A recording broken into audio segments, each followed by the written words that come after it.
The morning mist hadn't even lifted from the lake when Karen struck. I was sitting at the dining table of my lake cabin, laptop open, coffee still steaming, in a video call with the state attorney general himself. We were discussing the ongoing investigation into the HOA's years of illegal harassment of lakefront owners, including me.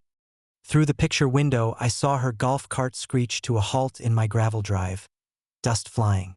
My stomach sank. She wasn't here to talk. The front door burst open without a knock. "This is an HOA inspection," she barked, waving a clipboard like a weapon. "You're in violation of." I raised a finger. "Karen, you just barged into my private home." She froze for half a second before spotting my laptop screen. The Attorney General of the state, his face filling the frame, was staring at her, brows arched. "Who is that?" she demanded, squinting at the screen. "That," I said, "is the Attorney General, and you just interrupted a legal meeting." Karen snorted. "Nice try. You can't bluff me with some Zoom background. You're in trouble, not me. This cabin is HOA property, and you're being fined." On the screen, the AG leaned closer, his voice crisp.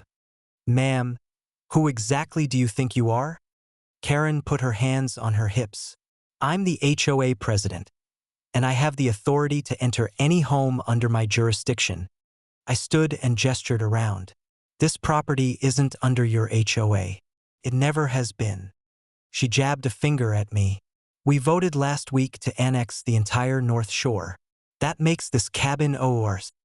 The Attorney General's expression hardened. "Ma'am, let me be perfectly clear.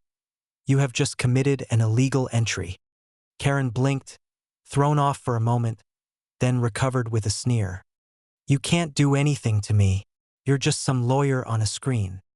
"That lawyer," I said, "happens to be the chief law enforcement officer of this state." The AG picked up his phone, not breaking eye contact. "Sheriff?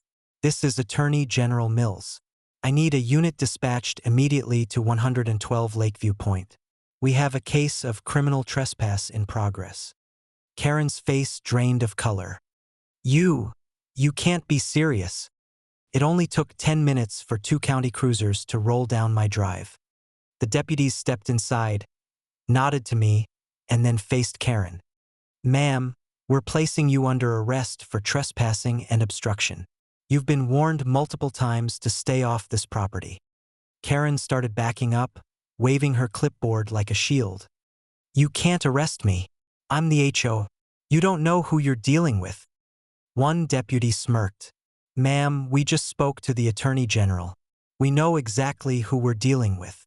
They cuffed her right there in my living room. Even as they led her to the car, she craned her neck to shout, "This isn't over. You can't ignore HOA authority.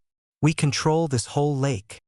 From the laptop speaker, the Attorney General's voice cut through, calm and cold. "No, ma'am, that's over." When the cruisers pulled away, I sat back down in front of my laptop. "Where were we?" I asked, sipping my coffee. The AG chuckled. "Right where we need to be. I think you just handed us the final piece of evidence." That evening, the lake was quiet again. The dust from Karen's golf cart had settled. And for the first time in years, it felt like the HOA's reign of terror was about to end.